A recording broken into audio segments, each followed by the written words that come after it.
Ryan, how you doing, my friend?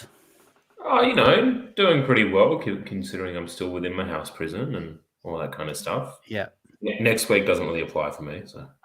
Oh, so you're not in the office today? No. I'm in the home office. Oh, It's so is that your hat behind you? I thought that was like the spirit of Gabe, because no, he's no. not This here. is my hat. Oh, wow. It's so I can pretend that I'm outdoorsy when I Oh, sometimes okay. makes me Yeah, laugh. yeah, Well, you can watch Brian fail to hang his hat back up. There we go. yeah. Putting your hat up only on the first episode. Well, welcome everyone to Taxed and Wasted with the Australian Taxpayers Alliance. We're going to be talking about vaping. What we can legally say about vaping, and we're going to be talking about how mummy and daddy government need to protect us from Facebook. It should be a interesting conversation, I think. But Brian's been ranting to me before the show started about what's going on with vaping. So why don't you tell everyone who, because you do the ATA stuff, but you also do a lot on legalizing vaping, right? So why don't you tell us what Yes. you do? Yeah, okay. Well, I mean, most of it just involves yelling at politicians, but the more detailed version essentially is I run an organisation called Legalizing Vaping Australia. It's a campaign that was started by the Australian Taxpayers Alliance about 4 years ago now. And effectively, our argument is if you can buy cigarettes on almost every street corner that kill 2 and 3 long-term users, you should be able to buy nicotine vaping products, which don't. Nicotine is the addictive chemical that people are addicted to in cigarettes. But it's not the harmful chemical in cigarettes. All the harm comes from burning the tobacco leaf and all the carcinogens and tar that you get out of that. Whereas nicotine vaping essentially puts nicotine in a liquid that creates a steam or a vapor that you can inhale and mimic the act of smoking. And for whatever reason, in Australia, up until recently, it's been illegal to purchase nicotine vaping liquids within the country. And the only way that you could do it was to buy it online from overseas and ship it in. And our argument was, well, that is stupid. You should be able to buy the products here in Australia.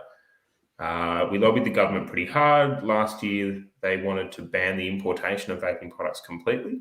And we managed to overturn that ban.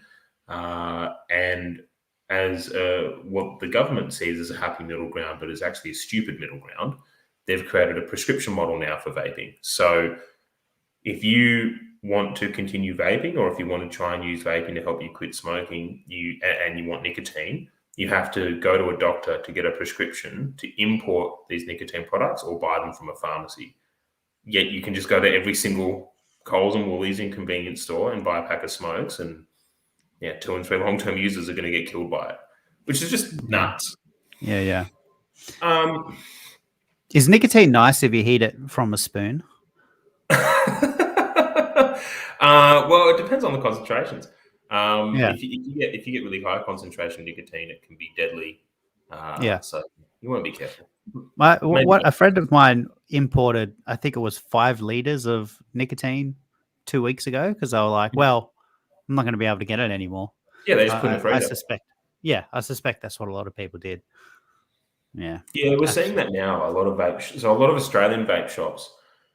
The government sat down. They're going, "Oh, we're going to stop nicotine use within vapes." But what they don't realise is that it's legal in New Zealand. So there's a lot of vape shops in Australia that what they do is they just set up a nicotine distribution centre in New Zealand. They produce it there.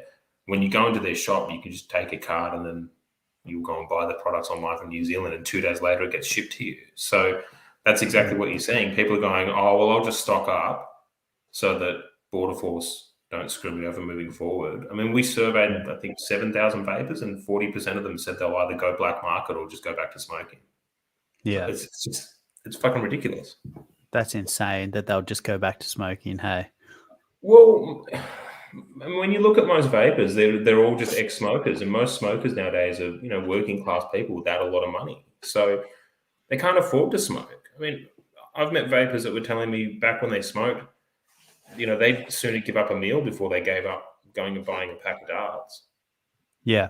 So, yeah, I remember when my brother was a heavy smoker, he sold me his whole stereo system. Like, this was back when CD players were a thing, for $20, which back then was a packet of smokes. And I was like, hell yeah. And I just took it.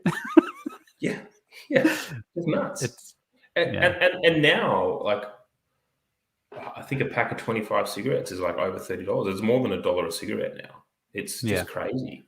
And, people think that that's all going to, big tobacco. I think on a pack of 40 cigarettes, you're paying about $32 in tax or something. So if you spend, the last stat I looked at, if you spend about $40 on cigarettes, about $32 of that is going to the government. The rest is broken down between big tobacco, the retailers, and the convenience store. I think makes a margin of about 5%. Yeah. So big government is worse than big tobacco when it comes to that, right? Well, they make $20 billion a year roughly in tobacco tax revenue. Yeah. I mean, I'm not going to name names, but when this campaign first started out and I was meeting with federal MPs, I had a couple of Labor MPs say to me, "Oh, well, the biggest issue is if people switch from smoking to vaping, that there's going to be a $20 billion hole in the budget." Yeah. Well, fuck, I didn't know that we just look at people as cash cows. Yeah. We claim to care about their health, but only if their health, comes with costs. Yeah, that's right. So now people have to go to the doctors to get nicotine prescribed, ivermectin prescribed, everything. You can't get anything. Look, from October 1st, if you want to vape with nicotine, technically you need to go and get a prescription from a doctor, and you can either use that to buy the product from overseas and ship them in, or you can go to a pharmacy. But the thing is, the Therapeutic Goods Administration that oversees this legislation and regulation, they've had more than a year to implement this, and currently there's like 70 doctors nationally that are approved and accredited to provide scripts for a population of 25 million people. Is that right? So you can't just go to like your local GP to get it. You need to go to an official TGA supported doctor, or like everything regulated by the government. This is where the fuckery comes in. So you technically can go and see your regular GP, but then your regular GP will have to want to write the script. Yeah. 2, they will have to know how to give a script for nicotine. It's not like a case of we go, oh well, look, you would need 20 milligrams of amoxicillin for X. Go to the pharmacy. So they need to then do that. A lot of GP clinics use proprietary script writing software that doesn't account for nicotine. So it's just a mess. Right. I mean, we have doctors contacting us, asking us how to do it because the TGA won't give them a clear steer on it. Yeah. And we're not allowed to talk about nicotine. So, what do you mean? What do you mean? What's this new thing that you're not allowed to talk about? Oh, right. Nicotine? So the TGA, after they've started implementing this prescription-only model, they've then released a whole set of regulations around what you can and can't say to promote nicotine vaping liquids. It's essentially what they view as advertising restrictions, but some of the wording in there we feel is clearly targeted at advocacy organisations to shut them up. And before I go into what the wording says, I might just point out the TGA is like unelected. You don't get to elect the head of the TGA or the people that make these regulations. So you have this unelected bureaucracy basically putting out diktats saying like you can say this and you can't say X. And if you don't abide by it, you can be fined. And there's no way to go, hey, I don't really like that. Can I vote them out at the next election? No, they just exist. MPs can't even really do much about it. So who appoints the head of the TGA? Is it? It's done within the department. Federal, is it? Yeah, it's federal. So the federal government can say, "Oh, look, we think that John, we think that the head of the TGA is, not doing their job properly, and maybe apply some kind of pressure." But Senator Matt Canavan, who supports vaping, can't go in there and say, Dr. John Skerritt, you're fired. It's just this independent bureaucracy that just operates within itself and does whatever it wants with not much oversight. Far out. Need to drain the swamp. Yeah, exactly. So I'll just read to you what the regulations say. Randall, I think I sent you the link, so if you want to show people the website, go check it out for themselves. There's a whole raft of things in there, like, okay, yeah, you can't advertise nicotine products on television or things like that, whatever. But the key one, which relates to my organisation, is any promotion must not contain statements or the implication that vaping is not harmful or is less harmful than smoking. Now, on the first point, no one says vaping is not harmful. But on the second point, it is an established fact that vaping is less harmful than smoking. There are over 100 peer-reviewed studies into this. Public Health England's entire health department over in the UK fully support this and have stated unequivocally with peer-reviewed data that it's less harmful than smoking. Even bureaucrats here who have presented at Senate inquiries into vaping, of which the TGA presented as well, have agreed that vaping is less harmful than smoking. Yet the TGA is saying that I can't say that. So right now, my website is breaking some kind of regulation and presumably I could be fined. Now, I'm not going to comply. They can go fuck themselves. But no, seriously, yeah. Okay. It's just fucking stupid. But it goes beyond that. I had a vape shop reach out to me yesterday. They were contacted by the TGA because on their website, they have an Australian vape shop. They produce non-nicotine vape liquids within Australia. So that's perfectly legal as a consumer product. You can go to any vape shop in Australia and buy non-nicotine. So on their website, they explicitly state that their shop does not stock nicotine. They're saying, we don't stock the illegal product. And the TGA contacted them to say, get rid of the word nicotine. So they're not allowed to tell their customers that they don't stock a product they're not allowed to have. Wow. That's absolutely ridiculous, hey? What about this one? It contains reference to flavors. You're not allowed to say that you have flavors? Yeah. Well, so this is the other thing. So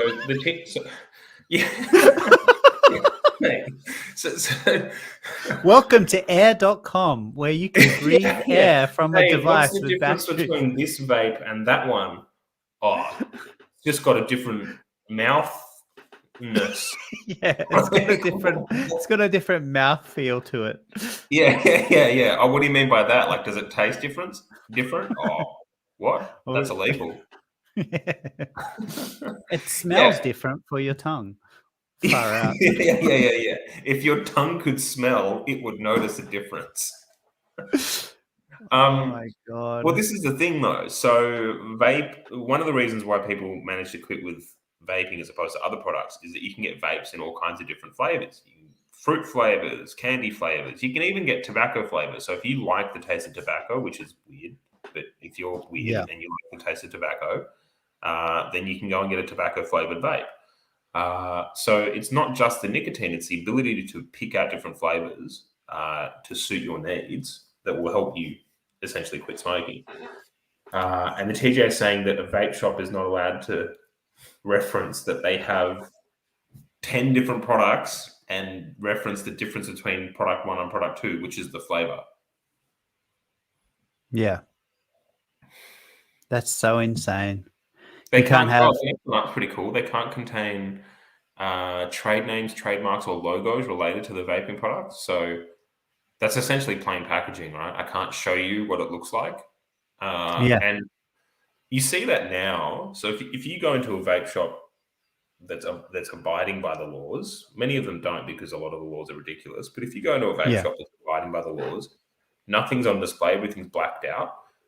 Technically, under New South Wales state law, a vape shop owner is not allowed to engage with you. Yes, I'm not making this up. Not making this up. I kind of like that though, man. Vape shops is if a vapor walks into a vape shop, the vape shop owner is allowed to say hi, but they can't be like, "Hi, may I help you?"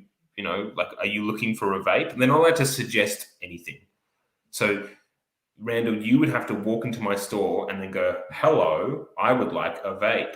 Specifically, I would like, and maybe you've never vaped before, so you don't know the different products, the different types of vapes, the different flavors, all that kind of stuff. So you'd have to walk in not knowing what you're looking for, and then tell me the product that you want. I'm not allowed to suggest different products. So I'm not allowed to go, "Hey, are you a mouth to lung smoker? Are you a direct to lung smoker? What kind of flavors do you like? Okay, I suggest these 3 different types of vapes. This one is good because it does X, Y, Z. This one is better if you're looking for a better flavor." I'm not allowed to do any of that. because then that would be promoting the product. Right. Even though I work in a fucking shop to sell them. That's absolutely ridiculous. It's like, Yeah. oh. Like, hey, do you have an addiction to smoking? Hey, do you like being shunned? Why don't you come into our store? This will help you get off your addiction. Yeah. And then you walk in, hey, what flavors you got? Oh, mate, don't ask me that question ever again. Yeah. And let's just look at the flip side.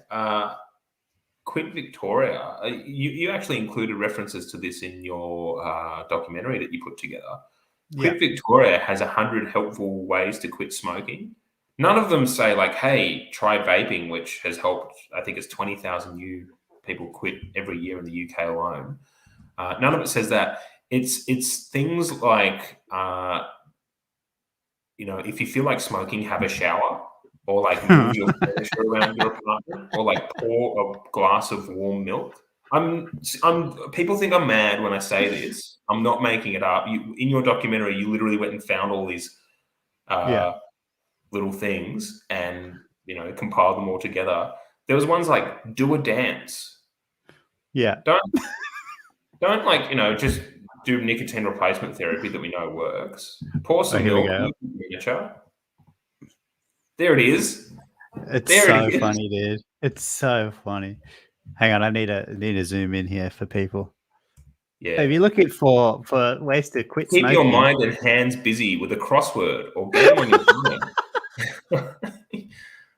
Make yourself a herbal tea or have a healthy snack to keep your hands busy. Oh my God. Embrace your inner child. Grab some paper and pencils and do some drawing or coloring in. Can you imagine that if you're like a tradie and you're like on the job and it's like, hey boys, let's go for a smoko. Everyone like gets out their cigarettes and you just get out your little therapy coloring pad like this. You're just there with like a little rainbow snake. Just like. Oh my God, it's so funny.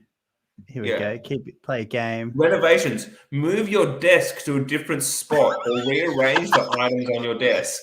So just seriously, I'm not fucking joking. If you work in like, I don't know, a call center and you're at your desk and you really need a smoker, don't do that. Just pick your fucking desk up and go somewhere else. That's what the quit line wants you to do.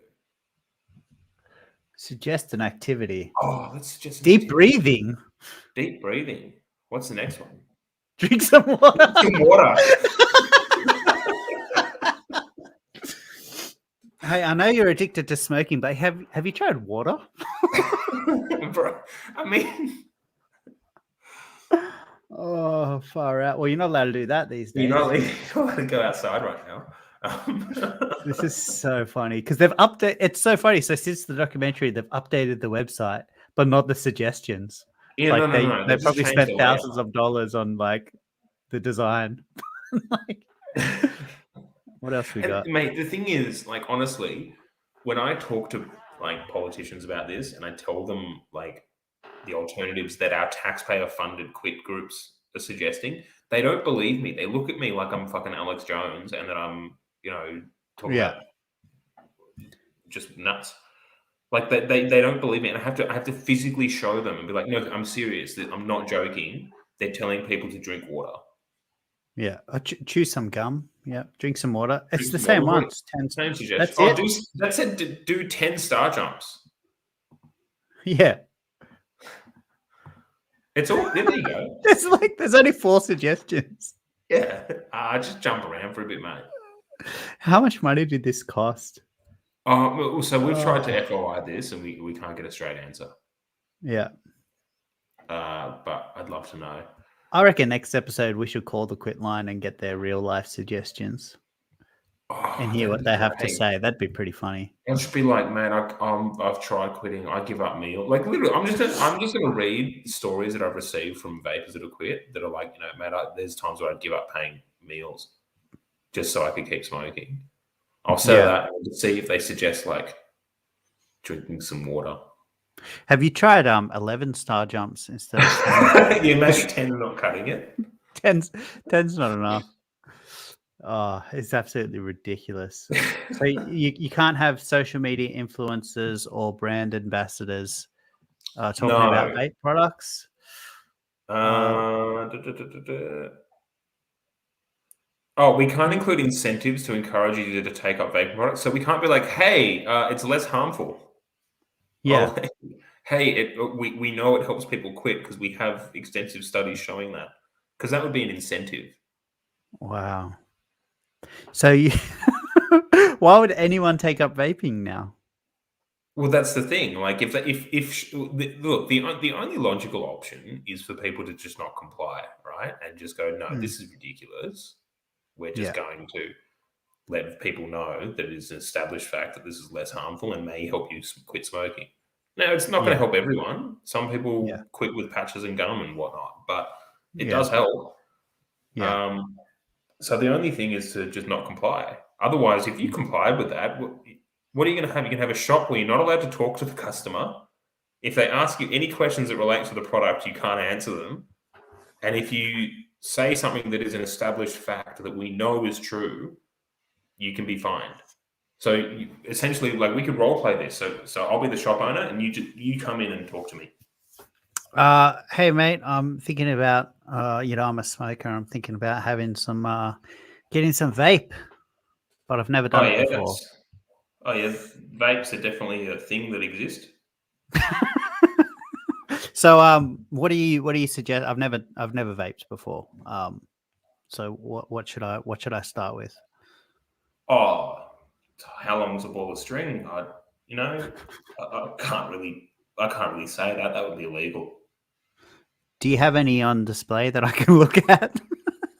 Oh, I mean, vapes are things that I possess. That's correct. That is a correct observation. And they may or may not be in this locked cupboard behind here, but I couldn't possibly say. This feels like I wouldn't know, but this feels like asking to buy performance enhancers from one of those protein stores where like you're trying to figure out whether I'm like an undercover cop or not. Yeah, But this is a normal store. this is a normal They're store. literally just selling nicotine. And you could go to the tobacconist next door and literally buy cigars and cigarettes and, Yeah, you know, roll your owns, everything you want. mate, you can go into a convenience store and buy cigarettes and a block of chocolate, a can of Red Bull, and walk on out, right? Like that's totally fine, right? Yeah. And all of those chocolates and candies and all the things that kids are supposedly attracted to, that they're all on display and it's totally fine. And we all accept that that's fine because we live in a fucking normal society, apparently. Yeah. A vape shop is not allowed to show any product within their store. So it's not, I kid you not, it's not that, like, okay, so this is my vape. I have to keep that hidden from you. And my car key for the purpose of this video is a vending machine with cans of Coke in it. That's fine at a convenience store. So the cigarettes have to be out of sight, but the vending machine can be inside. At Yeah. a vape shop, I'm not allowed to display any products, no matter what the products are, if they're within a vape shop. So What? yeah, I went to a vape shop in Brisbane called Oz E-Cigs, and when we went in there, they were packing up their vending machine that had bottles of water in it. And the reason they were doing that is because Queensland Health Department did an inspection and told them that under their interpretation of the legislation, anything that is within the confines of a vape shop automatically is considered a tobacco product, so it cannot be viewable. Even if it's not tobacco, isn't a vape, like literally they weren't allowed to show bottles of water. Oh my God. Yeah. That's so insane. The only Yeah. solution is like if you you'd have to set up your shop like an escape room. And it's like, here you go in this room and solve the riddles to buy the vape. Because Yeah, we yeah, can't yeah. talk to you. We can't aid you. You have to figure it out on your own. Oh man. It's Yeah. it's Answer so these questions insane. 3 to Yeah. purchase a vape for thee. Like I just It's so insane. Someone's asking who can we hold to account, which is a good question because you were just saying TGA is just independent. So what are you guys doing? What are you pushing for to try and change Yeah, things? look, if you go to our website, legalizevaping.com.au, there's a demand action and an act now portal. Based on your postcode, you can contact your local federal politician. You can request a meeting. You can write an email out expressing your frustrations. You can even call them or send them a tweet through the portal. So all of that works. We've had, as an example of how effective that can be, end of June 2020, the Federal Health Minister, Greg Hunt, with 2 weeks' notice, put out an alert that he was going to ban the importation of vaping products from overseas. We put together this contact portal and a petition, all that kind of stuff. I think we signed up over 70,000 people over the course of 48 hours. And all of those people started contacting federal MPs. And we caused more than half the federal government's backbench to basically arc up and put a stop to that importation ban. In terms of holding the TGA to account, that's where it's harder because it's an unelected bureaucracy. The TGA is always going to exist. And as much as they piss me off, there are certain scenarios in which the TGA probably should exist. But yeah, you're not going to get rid of the TGA. All you can do is suggest to politicians that they have a look at some of this ridiculousness. So the fact that I'm not allowed to say on my website that vaping is less harmful, but Quit Victoria can tell you to drink water to quit smoking. Vape shops are not allowed to engage with customers. Like all those sorts of things, those are things that MPs need to be made aware of. Now, we've tried. One of the problems with MPs is that they are jacks of all trades and masters of none. And what that means is they've got too much on their plate. So when you're hitting up an MP saying like, hey, it's illegal for a vape shop owner to talk to a customer, they kind of go, oh, that's fucking stupid. But then what are they going to do about it?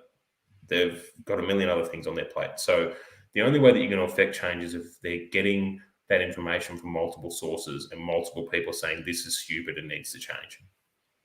Yeah, okay. So strength in numbers, pretty much. Strength in numbers. Yeah. Well, there you go.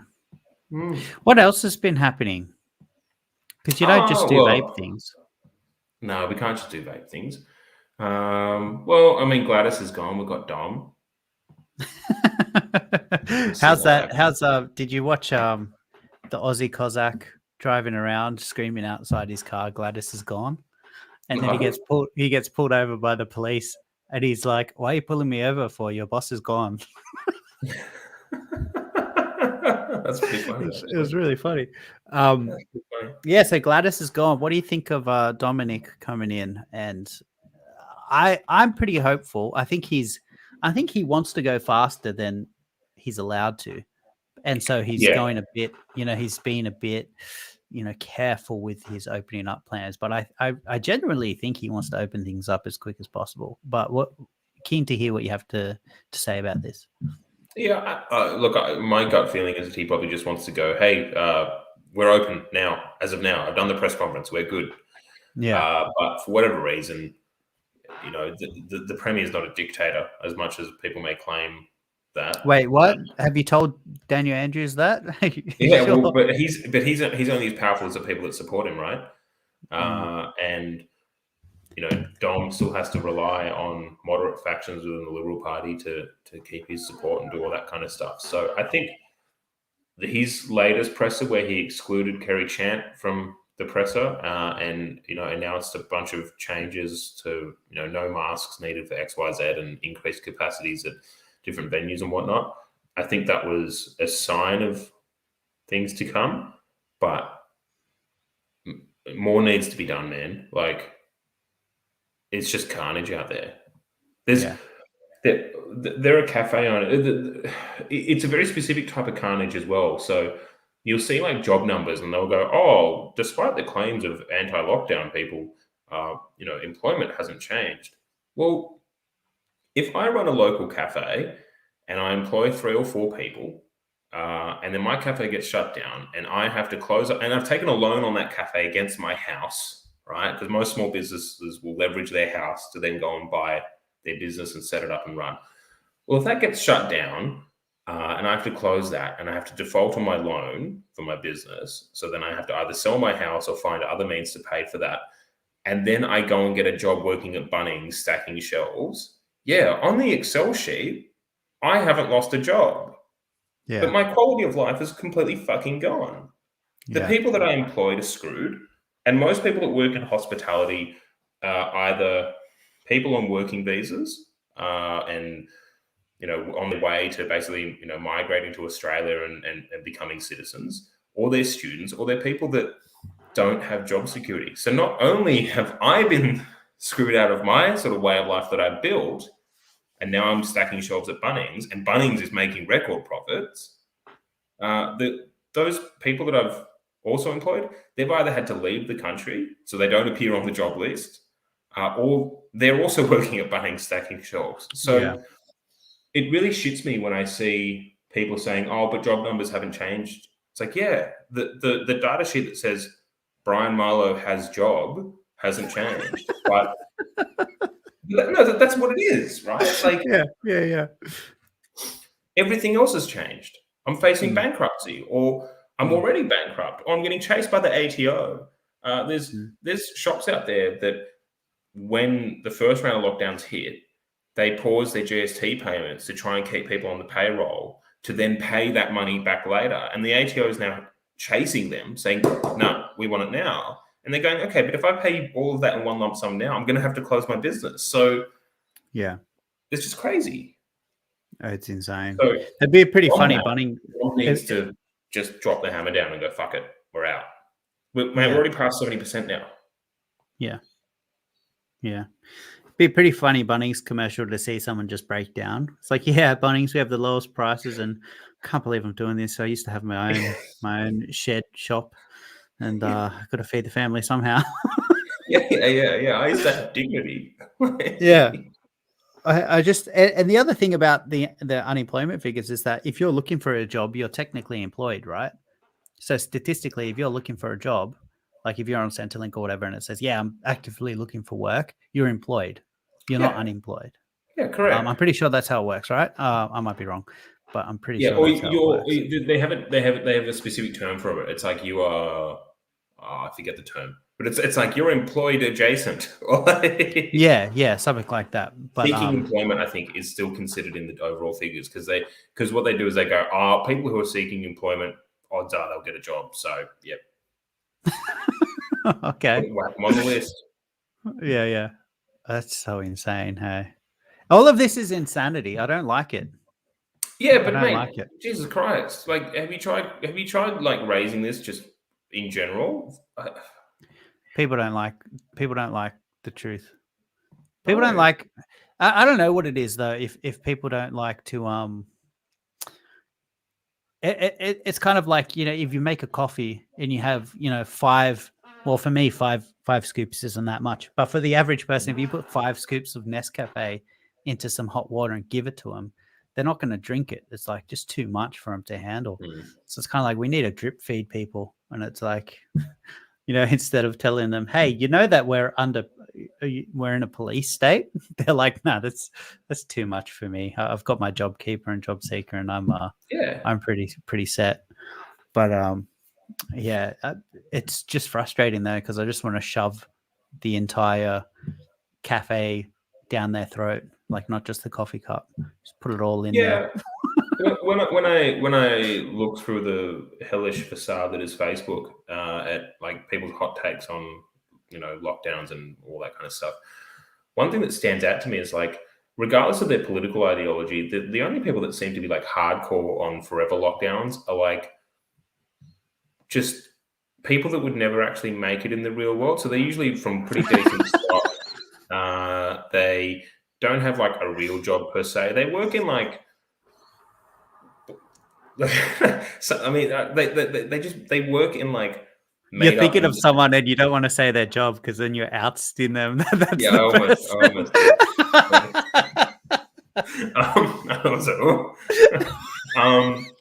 But mate, I haven't met like a fucking bricklayer, right? I haven't met a brickie that's like, "Oh mate, this is awesome. I love the fact that I can't do my job and do the thing that provides for myself and my family."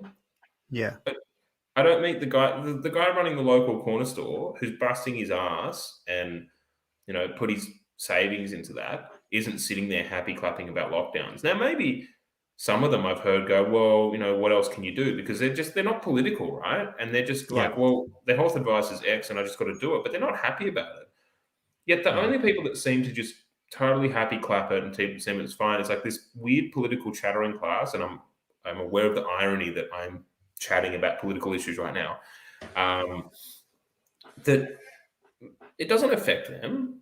They'll live in Wallara, and Victor Churchill that sells $80 slabs of Wagyu steak as their local butcher, they're still open. So what do they care? Yeah. They can afford to have a house cleaner come around and sort their shit out. They don't even leave Wallara. Why would they? Everywhere else is dirty and full of pores.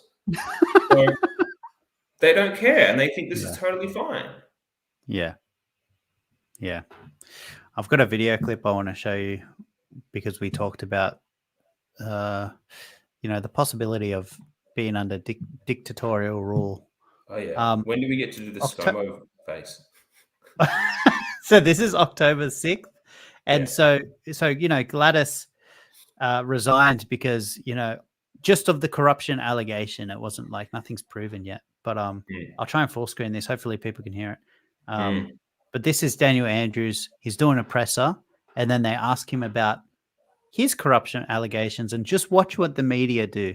Just watch what the news do. Questions about a corruption investigation into him. Okay, we're going to leave that there because they're just kind of going around in circles at the moment with the journalists repeatedly asking the Premier questions about the anti-corruption body there in Victoria and if there is an investigation going on or not. And the Premier saying he's not in a position to announce those things. That's up to the IBAC. But 30 seconds later. Reporting period to midnight last night, 11 people with COVID. Actually, he's talking COVID now. Let's take a listen back in. Oh, yeah, in my judgment. But just mate. So they cut off as soon as he start talking about corruption. The mainstream media just cuts off and is like, yeah, they're just going around in circles now. And then when he gets back to talking cases, that whole thing right there was like, oh, look, those journalists are asking questions, eh? And like, so we're just gonna divert your attention because, like, journalists don't need to be asking questions, mate. That's essentially what that message was. It was like, oh fuck, they're doing their job. Shit. Yeah. Look over there. Yeah. Oh no, he's talking about the virus again. Let's go. Yeah. Oh, it's absolutely insane. But I don't know. All I know is that look, where's the mouth? Oh, I can't find the mouthpiece. Oh, no. Because it's in the middle. That's why I've got the wrong settings. Go. I just got the wrong settings on. But fuck. Look, look, I don't recall saying anything that anyone has accused me of ever. So, thanks, Daniel. Thanks, man. He doesn't recall a lot, does he? When people ask him. Yeah. Oh, did you act corruptly? Oh, I don't know. I don't recall acting corruptly. It's like he thinks the internet doesn't exist. Like we could just look it up. But even if there wasn't evidence, what kind of fucking answer is that? Oh, I don't know. I mean, yeah. Could you imagine if cops came around to my door and they were like, "Hey, look, you matched the description of someone who just violently murdered someone. Was that you?" And I went, "Oh, I don't recall violently." Like, yeah. What day was this? If it was Wednesday, there's an increased likelihood. It's so funny. I can't believe it. But they're coming down on him hard. I don't know if he'll survive much longer, because if the media start turning on him, because they brought up how his wife chucked a Caitlyn Jenner recently, went buckle up, buckaroo, and hit a cyclist. Oh, almost. Not that bad. She ran someone over, did she not? I was like, is she going through transitioning? What? Well, that's how she'll get out of it if she's found guilty of negligent driving. She'll be like, I'm a man. And all the lefties would be like, oh, my Lord, there's our new premier. that bigot got in the way of a woke car. Far out. But we took a huge tangent. You're saying that you think Dominic is keen to open things up.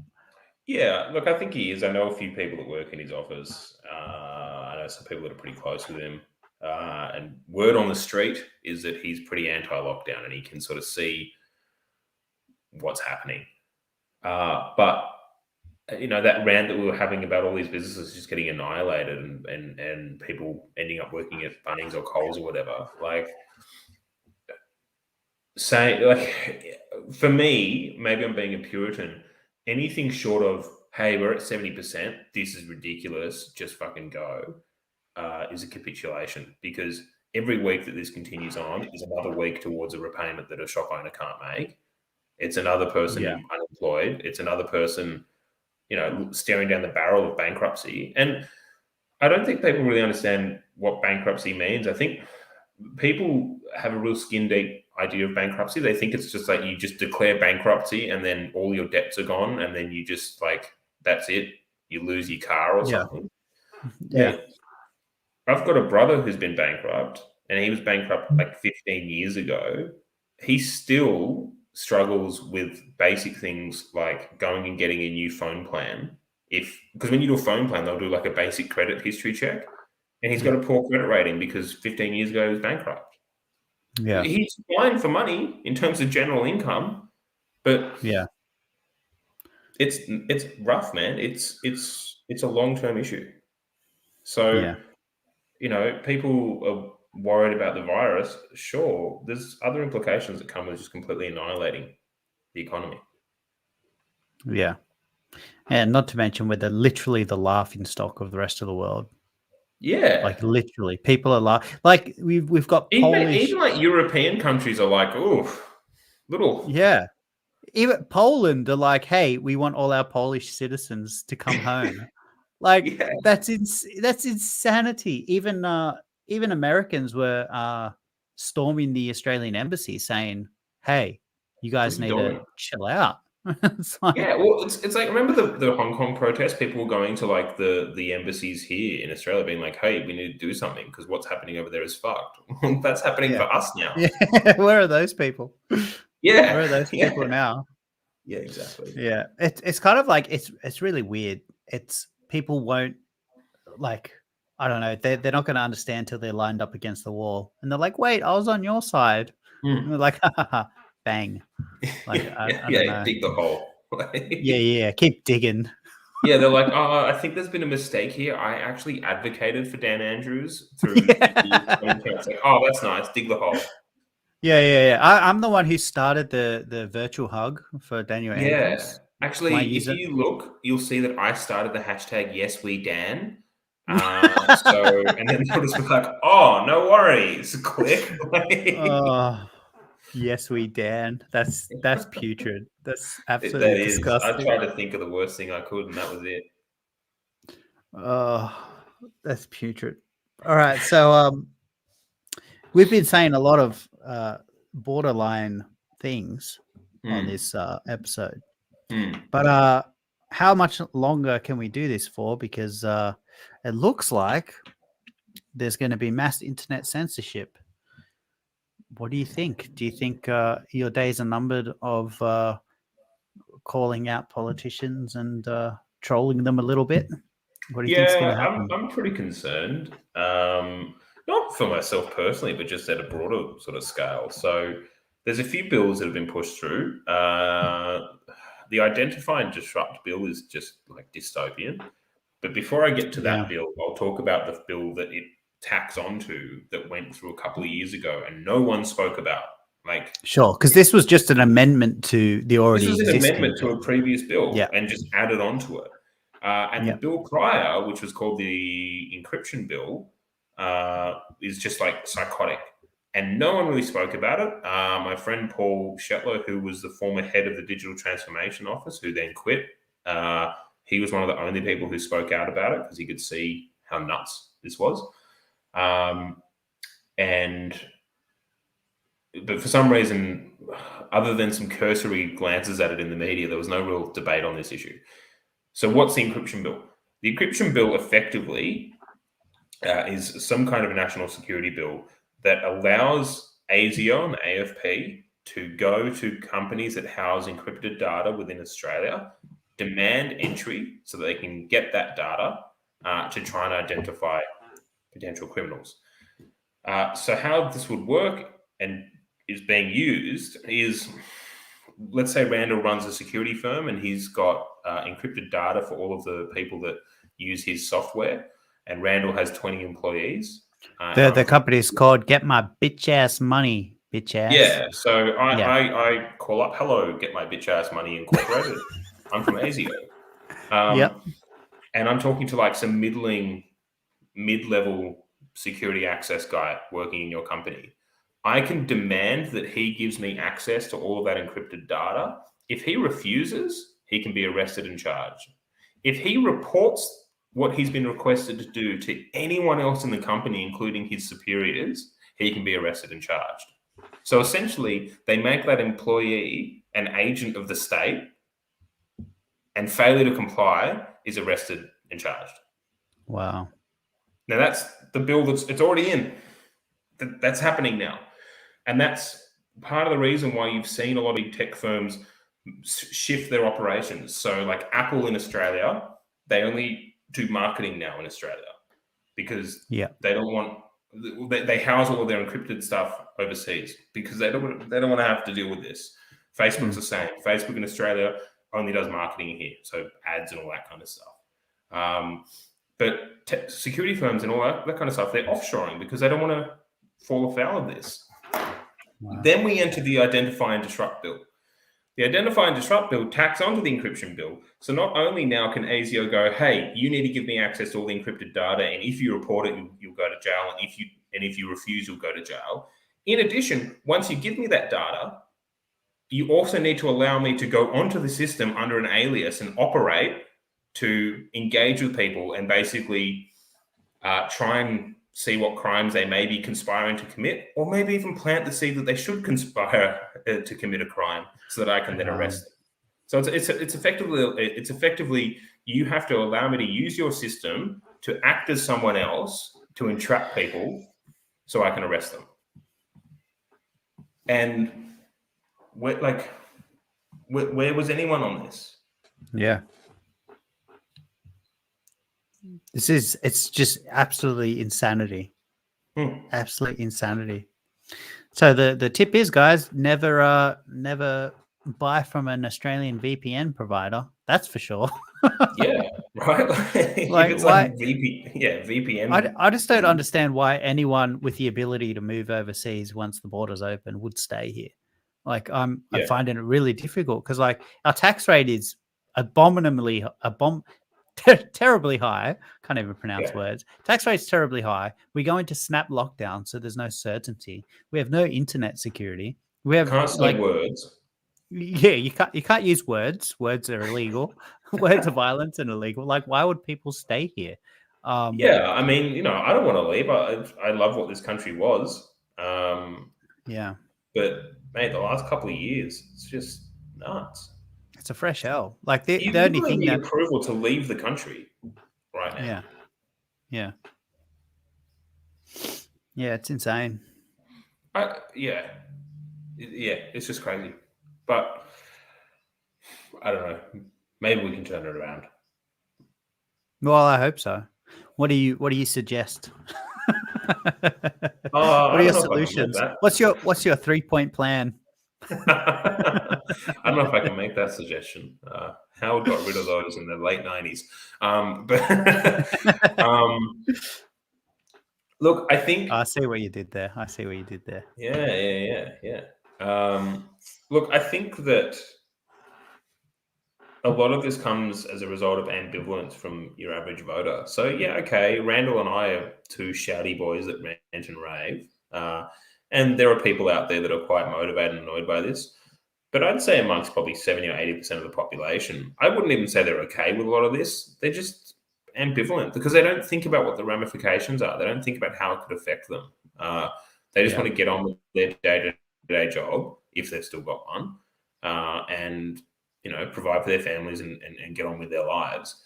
And I think ambivalence is what leads to eventually tyranny, because you don't pay attention, you don't care, and by the time you do turn around and start going, hey, what the fuck, it's too late. So people need to be better educated about how policies can affect them, and they need to care more.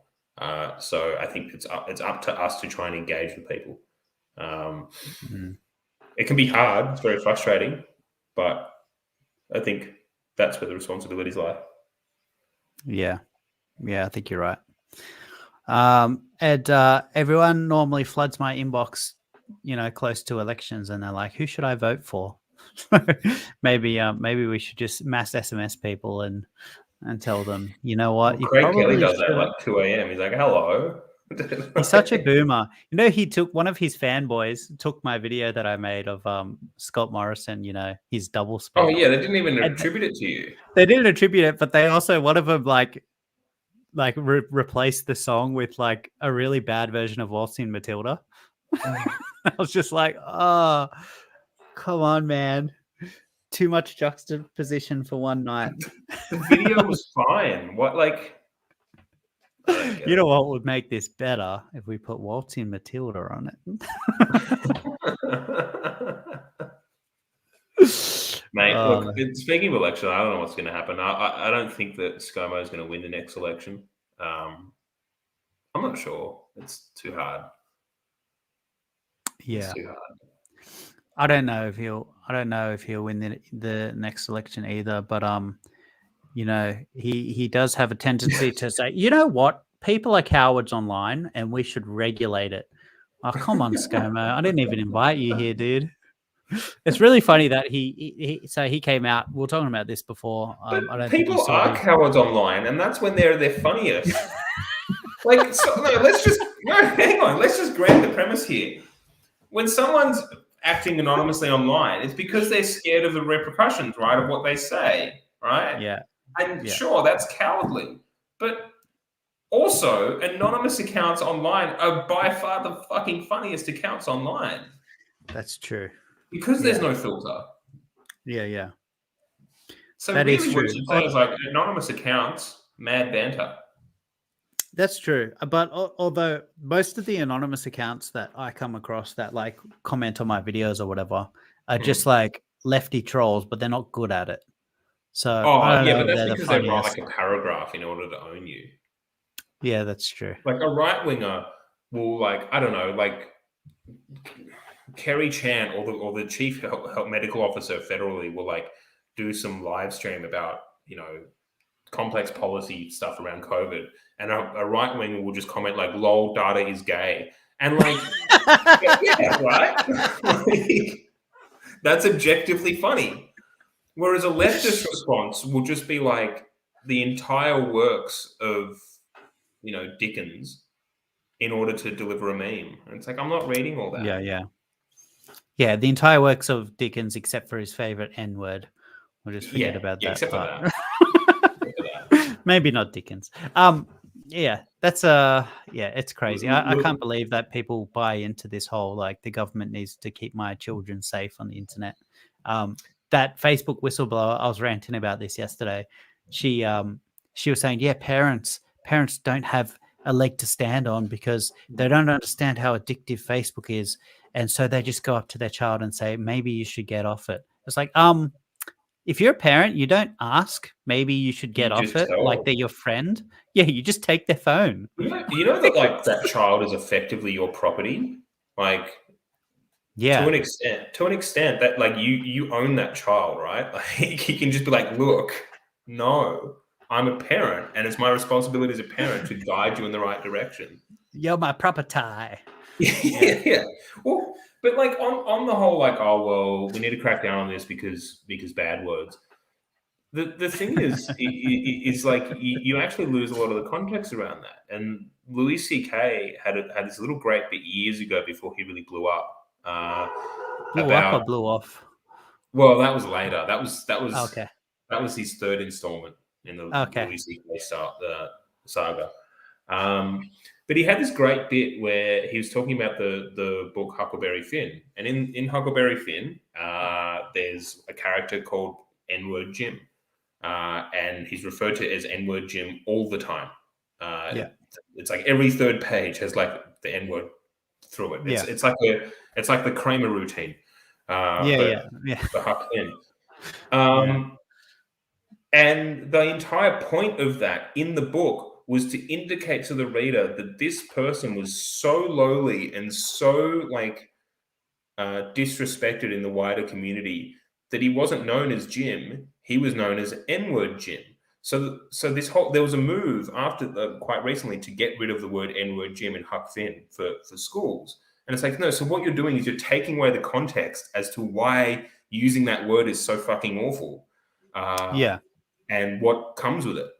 So now they just know that there's this guy named Jim. They don't know that Jim's this like downtrodden, lowly person.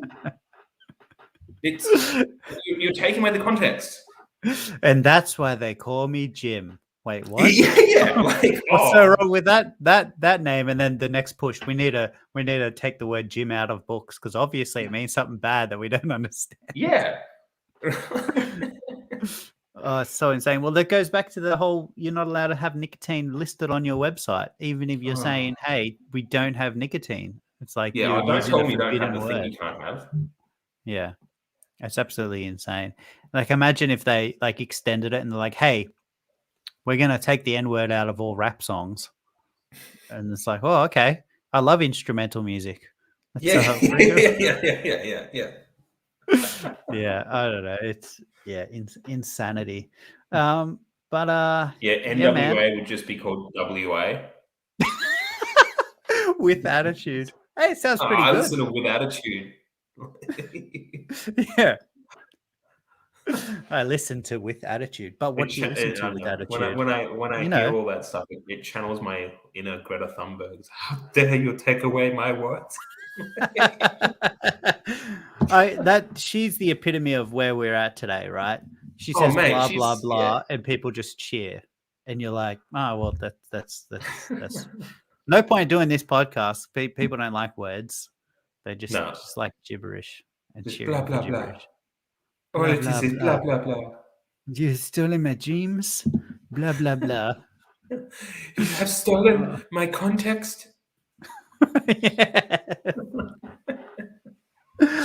Oh, God bless her. I really hope she has like an awesome character arc and she just becomes this really bitter old German turns lady. Into like an eco-fascist or like do you know what I mean? Where like there's literally people that are that. They're like tree fascies. So they're like, oh, we don't like, certain types of people and we should kill them. And also, this, that, and the other. But we like animals. And it's like, oh, okay. Yeah. That's the character arc I want to see. That's why there are so many furries, because they want to pass as an animal eventually so they can survive the genocide. So they can no, I'm not a human. I'm a leopard.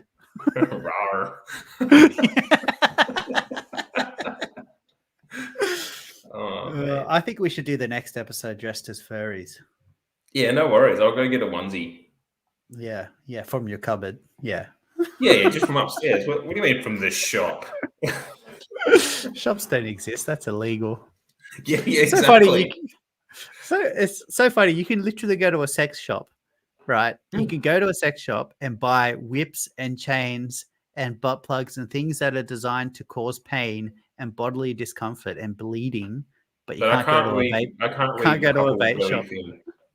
You can't read Huckleberry Finn or get a product that helps you cull smoking. No. Yeah. Well, just stick to the whips and chains, buddy. Mate, that'd be a good little video to do, right? You just walk in, it's like, hi, what kind of products do you have? It's like, well, we have the Nipple Ripper 5000. This one. Yeah. Yeah. If sensual bleeding is your thing, we have the, the sensual blade spinner. Oh, awesome. Oh. Great. Hey, have you got any products that help me quit smoking? Get out. Yeah, get out before I arrest you. Yeah, well, Oh, this is isn't that you're going to unconstitutional. arrest me, big boy? No, this isn't a bit. Yeah. Yeah. Ooh. This isn't our this isn't our routine. Get the hell out. Oh man. Far out. Well, that's where we're at today, and I hope that this podcast is helping people get through tough times by telling them how great the world is. And Yeah. Absolutely. We yeah, had a very high-minded intellectual discussion. yeah, Hmm. mucho intelligence, much intelligence, My next many. op-ed will be nipple ripper 5000s and what that means for liberal democracies. Yeah, oh, that sounds pretty good. Yeah. Yeah. So, where's the best place that people can go if they do want to make change, and join a like-minded people to Well, if you want to try and reduce burdensome regulations, such as regulations saying that people can't say that vaping is less harmful than smoking, you can go to taxpayers.org.au. And if you want to support our vaping campaign, you go to legalizevaping.com.au, sign up as a supporter, and go from there. Yeah, nice. Well, Brian, it's good to talk to you.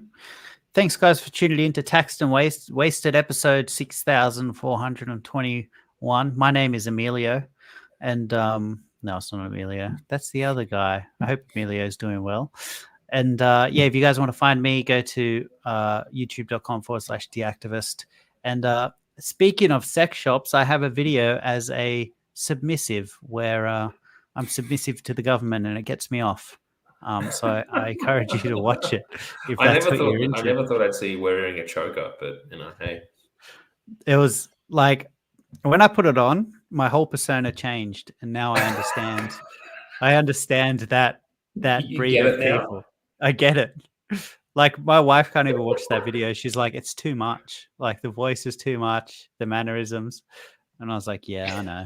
I shouldn't have gone. I shouldn't have gone into character. I should have just kept my I normal was surprised persona. it wasn't on OnlyFans, to be honest.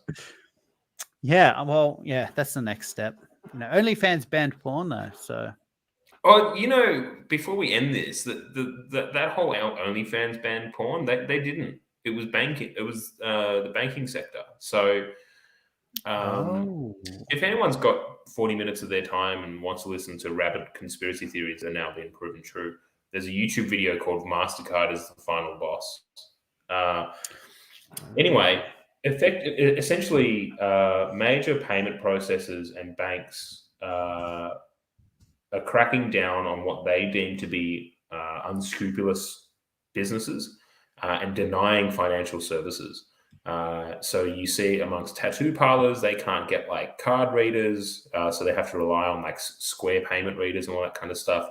People set up PayPal and Stripe accounts to sell their products online. PayPal and Stripe then do like an automated review at a later point of what they're actually selling and go, oh, you're selling products we don't approve of, you've got to go. And the same thing's affecting the pornography industry. So MasterCard, Visa, major payment processors effectively turned around to OnlyFans and said, hey, you can't use our services if you peddle this stuff because we've decided that it needs to go. And the only way that you can do it and continue to do it is to either find an alternative service or get rid of XYZ or give us XYZ in return. So they found a happy medium and they figured it out. But OnlyFans is a multi-million-dollar organization, right? Your local tattoo parlor, they can't do that. So a lot of the times they'll set up a fake ABN just so that if they do get reviewed by PayPal or Stripe, it says that they sell fruit and vegetables when in actual fact they're selling tattoos. Yeah. Fruit and vegetable designs onto the human body. Yeah. Exactly. Oh, that sounds pretty interesting. I'm going to watch that. I've got it open in another tab now. And it kind of makes sense that all these alternative YouTube platforms, they don't actually use. So if you tip, for example, on Odyssey or Rockfin, it says $2 tip, but it's actually converted into their own coin. And then tips or like that way. Ethereum Because, or something like that. Yeah. Because they don't want to be demonetized by MasterCard and PayPal, I guess. It's crazy. Well, that's what happened to people might remember Sargon of Akkad. He used to use what was that alternative to YouTube where he got paid? Patreon. And Yeah. Patreon's whole shtick was, we don't deplatform people because it's a user pay system, right? So we don't deplatform. Well, Patreon use MasterCard's payment gateways, and basically Sargon of Akkad said the sky was blue and women can give birth or something like that. And MasterCard came knocking. Well, seriously, and MasterCard came knocking and basically told Patreon that they had to get him off the system, and they did, and they booted him, and he can't use their system. Yeah. So, and it's purely because they were using one of these major payment gateways. Yeah. Well, there's a gap in the market for anyone listening who's actually tech savvy and has the capital. Make a payment system, and we'll all Just flock build to it. Yeah, build it, and they will come all over it. Yeah. And that's as good a place as any to say goodbye, everyone. Enjoy. We'll be back next week, same time, probably. Who knows? On a Friday, some point between 9 and 9. Doesn't really matter. We got nothing going on. We're just like those people who don't really work for a living, and we can just yap on about, the economy. But I've become the enemy I abhor. Yeah. Do you die a hero or live long enough to see yourself become the villain? That's from Batman, and it is true today as when it was written. Thanks, guys, for joining us on Taxed and Wasted. If you're just joining us at the end, make sure you scroll back. There's a lot of cool stuff that we talked about, including vaping, how vape stores are basically raped by the government, and how daddy government won't save you from bullies on the internet. But we'll see you guys. And Dan Andrews dodging the media. Yeah, and Dan Andrews dodging the media, and his wife not dodging pedestrians in her SUV.